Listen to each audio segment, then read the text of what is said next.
दोस्तों, एक बार मैं फिर से ब्रह्मवंश जगदीश बड़ाई, जी हाँ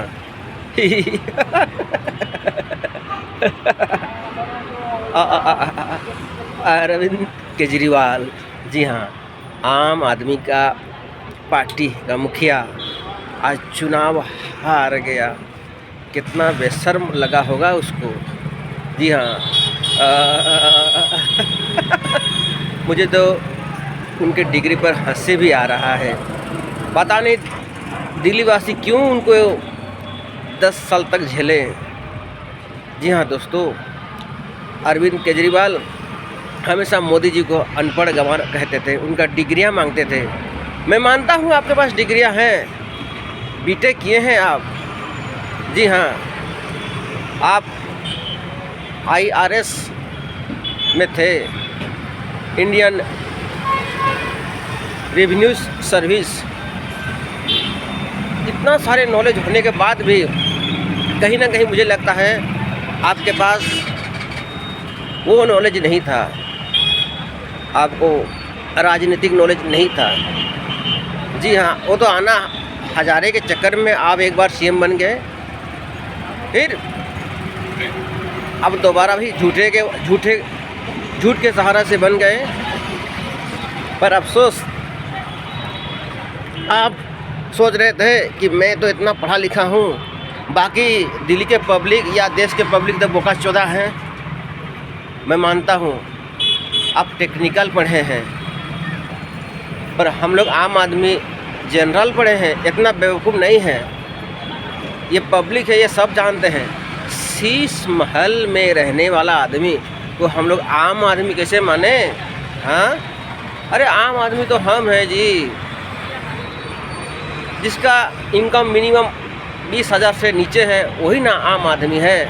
आप लोग शीश महल में रहते हैं, आपके सभी बड़े बड़े जो MLA हो, मंत्री हो, करोड़पति, मतलब वो आम हो गया ना। देखा जाए तो आप लोग खास आदमी के थे, पार्टी थे। मैं शुरू से कहता था ये आम आदमी नहीं हो सकता। जी हाँ, आप बहुत ही शातिर दिमाग के आदमी हैं। मैं मानता हूँ आपका डिग्रियाँ बहुत अच्छी थी, आपका पढ़ाई, पर मैं इतना ही कहूँगा कि भारत के कल्चर, सभ्यता, संस्कृति, हिस्ट्री आदि में आप जीरो हैं, राजनीति में आप जीरो ही हैं। घर का मुखिया चाहे अनपढ़ ही क्यों ना हो, उसे कैसे परिवार चलाना है वो सब जानता है, सब झलता है, उसको समय ने सिखा देता है। आप तो डिग्रियां लेकर के राजनीतिक मैदान में आ गए, पर मोदी से मुकाबला कर बैठे वो आदमी जो शुरू से उनका जीवन संघर्ष रहा। हाँ, वो कितने वर्षों के बाद वो मुख्यमंत्री रहने के बाद वो प्रधानमंत्री बने हैं, और आज पूरे विश्व में उनके चर्चा है। उनके भाषण शैली और उनके कार्य करने का क्षमता ने उन्हें पूरे विश्व में परिचित कराया है। आज मोदी जी के चक्कर में ही आज पूरे भारतवर्ष का गौरव, मान सम्मान बढ़ा है। मोदी जी आने के बाद हिंदुओं में जागरूकता भी बढ़ा है, धार्मिक स्थलों का भी उद्धार हुआ है, राम मंदिर जो सपना था वो भी पूरा हुआ है। आज महाकुंभ पहले भी होता था, पर क्या इतने लोग जाते थे? पहले नहीं जाते थे। अरविंद केजरीवाल जी, आपने दिल्ली वासियों को हमेशा ठगा।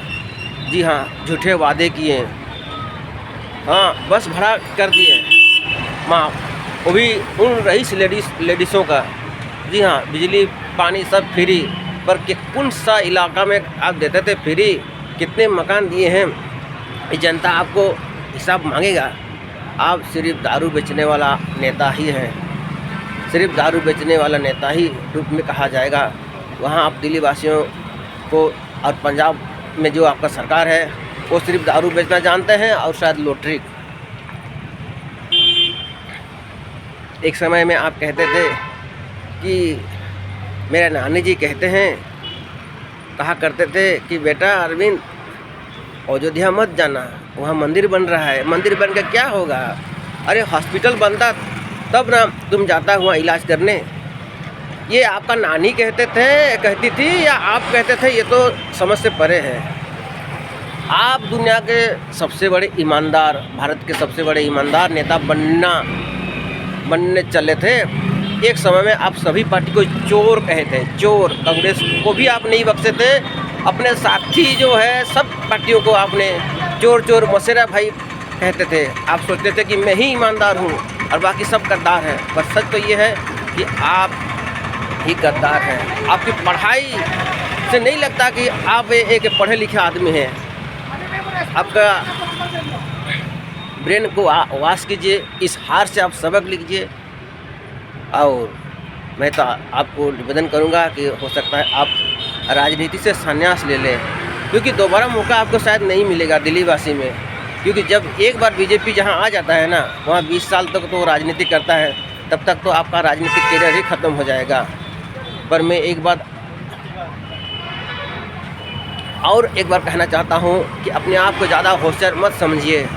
आप ही ने तो हंस के बोले थे एक बार ना कि मोदी जी, मुझे दिल्ली में इस जन्म में आप नहीं हरा सकते, आपको मुझे हराने के लिए दूसरे जन्म लेना पड़ेगा। लेकिन आप भूल गए, आप इसी जन्म में ही मोदी जी ने आपको हरा दिया, वो भी पूरी तरह से। शर्म आने चाहिए केजरीवाल, तुमको शर्म आना चाहिए। देशवासियों से माफ़ी मांगो और दिल्ली वासियों से। आपने दिल्ली वासियों को दिया है क्या? केवल प्रदूषण, हाँ, विषैली पानी और शिक्षा के नाम पर, मोहल्ला क्लिनिक के नाम पर केवल लूटे हैं आप जनता का पैसा। जी हाँ, वरना इतना जल्दी आपका धन संपत्ति कैसे बढ़ जाता? हाँ, शीश महल। अब जाइए, भोगिए अपने कर्मों का फल। जय हिंद।